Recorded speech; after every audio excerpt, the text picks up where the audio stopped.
Good morning. We reported previously that Western airlines are not allowed to overfly Russia. That makes many of the routes for Europe and Asia much longer for airlines in the US and Europe.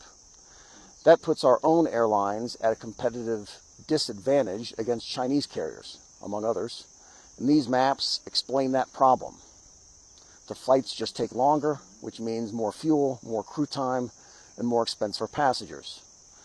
Russia is just enormous, and the same kind of geopolitics and economics that we're seeing in commercial aviation since the Ukraine war began is kicking off in commercial shipping. Countries most friendly to Russia are opening up Arctic Ocean sea routes and cutting thousands of miles and millions of dollars off their transit times and costs. China and Russia are working closely together on a project called the Ice Silk Road, or a northern sea route. This is from a Chinese wire, and the link is below, and you can translate it for yourself on a Chrome browser. It includes details of the meetings between Russia and China to get these passages open to Chinese maritime traffic. They note here that the Malacca Strait is a key choke point for global shipping, and if the US Navy were to block that strait, it would be tantamount to an economic embargo against China.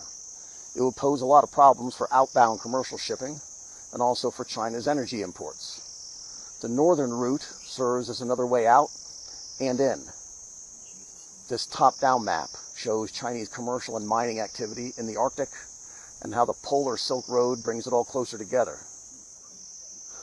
There are deep advantages to both China and Russia as this develops. Over a decade ago, in 2013, a commercial ship went from Dalian to Rotterdam, and the trip took 33 days, a third less than going around. Besides the time savings, the northern route avoids the hazards of going through the Suez, such as the risk of terrorism or piracy. The Arctic Ocean is bounded by just a handful of countries, Canada, the United States, and Russia, primarily. And in terms of length, Russia is most of it.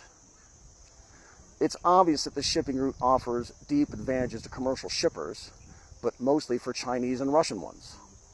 Western ship operators are aware of these also, but ironically for them, the Ice Silk Road is more risky.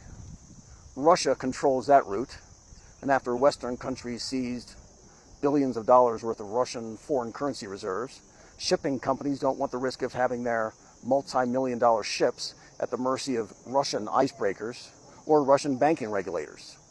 So no matter what good things are happening for Chinese shippers, the others are staying away.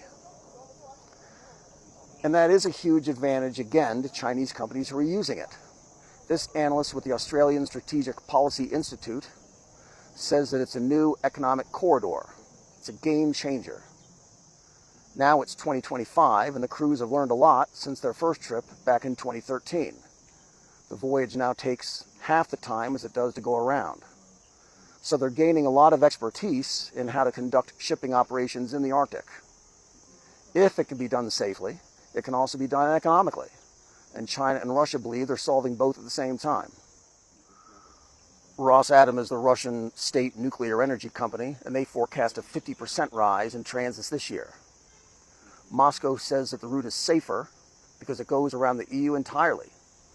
Last year, 38 million tons were shipped, and as of this year, Russia has received navigation permit applications for 196 sailings, including from ship operators in Azerbaijan.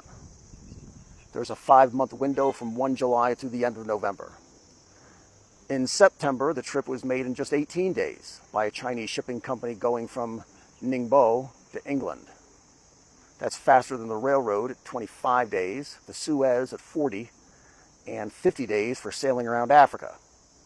European companies using Chinese ships to deliver Chinese-built products going through the northern route will see lower costs on shipping and a reduction in their inventory costs. Those are some obvious benefits to Chinese commercial shippers and their customers in Europe. But the geostrategic elements are much more important. The Arctic region contains vast amounts of natural resources, including metals and energy. The countries that develop the expertise the fastest, the mapping, the navigation, the ice breaking, the logistics in and out, the extraction, they will enjoy advantages that endure for decades, for centuries. And Western companies aren't interested. This is Yardang landform in Gansu. Be good.